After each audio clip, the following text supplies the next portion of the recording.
Hi, this is Dr. Michelle Clayman, and this is a presentation on take-home naloxone. I work at a few different places. One, I work at a community opioid clinic called True North Medical, and then I also work at St. Mike's Hospital as an emergency physician and an addiction medicine consultant. I have nothing to disclose today. The learning objectives for today is to first understand the rates of opioid overdose in Canada, although I do have some American stats to show you. Second, to recognize the signs and symptoms of opioid overdose. 3, learn how to manage an opioid overdose. 4, how to understand the role of take-home naloxone. And finally, to identify resources for naloxone training of your clients. So you're all familiar with the faces on this slide. We have Prince and Philip Seymour Hoffman and a few others, and these are celebrities that we know have overdosed on opioids and have unfortunately died. However, we have to remember that opioid overdose just does not affect people who abuse opioids. Think about the 80-year-old grandmother who takes a few extra Percocets on a Wednesday because her back pain is flaring up, or a child who gets into his mother's methadone dose in the fridge and overdoses an opioid. So even though these pictures are representative of some famous people, we have to start thinking about others who might be at risk for opioid overdose. When we look at the statistics for... Then she mentions all the signs of respiratory emergency, which mimic drug overdose, and then the good doctor, medical doctor, says give chest compressions. When you empower millions of people with what the doctor says is a life-saving technique, they're eagerly following orders, killing anyone with any breathing emergency.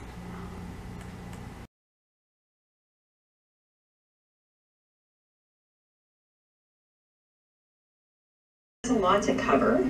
I'm sure you're thinking, how are we going to teach our patients or clients all these things in a very short period of time in the pharmacy? So you don't have to come up with these training materials on your own. Ontario will be coming up with some very shortly. I know the Ontario Pharmacy Association is working on the training materials. What we have right now to guide us is the training materials that have been used by Toronto Public Health. So this is an example of the card and poster that Toronto Public Health has been using for several years, and there is a slight modification to this, and I'll let you know as we go through each step. So first, they recommend that we shake and shout patients at the shoulder. Shake patients at the shoulders and shout their name. So you want to see if the patient is responding. If the patient is not responding, 911 should be called immediately. 3, naloxone should be injected into the arm or leg muscle. Naloxone right now is available in vials and ampules. So if it is a vial, the top should be broken off.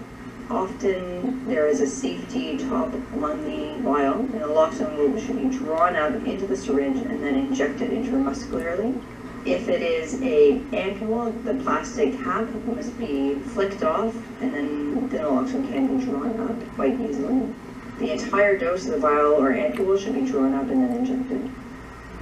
4th, Toronto Public Health recommends doing chest compressions. Again, as I mentioned this before, it is really hard to determine when somebody is not breathing well or gasping whether or not their heart is pumping. So chest compressions are essential in case they have had a cardiac arrest.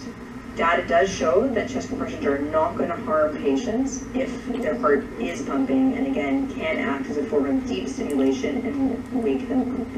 Toronto Public Health has modified this step, and they have also added in rescue breathing if the bystander is appropriately trained in how to provide rescue breathing.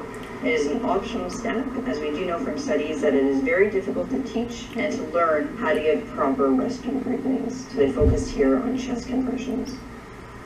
Finally, step 5, you have to reassess the patients, see if the naloxone is working, see if the chest compressions are working, and if they are not and there's been no improvement, you can provide a second dose of naloxone at 0.4 milligrams into the arm or leg muscle. After the second dose is complete, they recommend continuing with chest compressions until EMS arrives.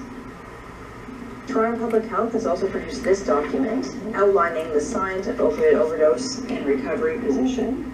So they put some information here that helps remind patients what opioids are. So opioids include OxyContin, Oxy-Neo, fentanyl, heroin, Percocet, dilaudid codeine, morphine, and methadone. And again, naloxone only works for opioids. They've outlined the signs of opioid overdose. So can't wake the person up.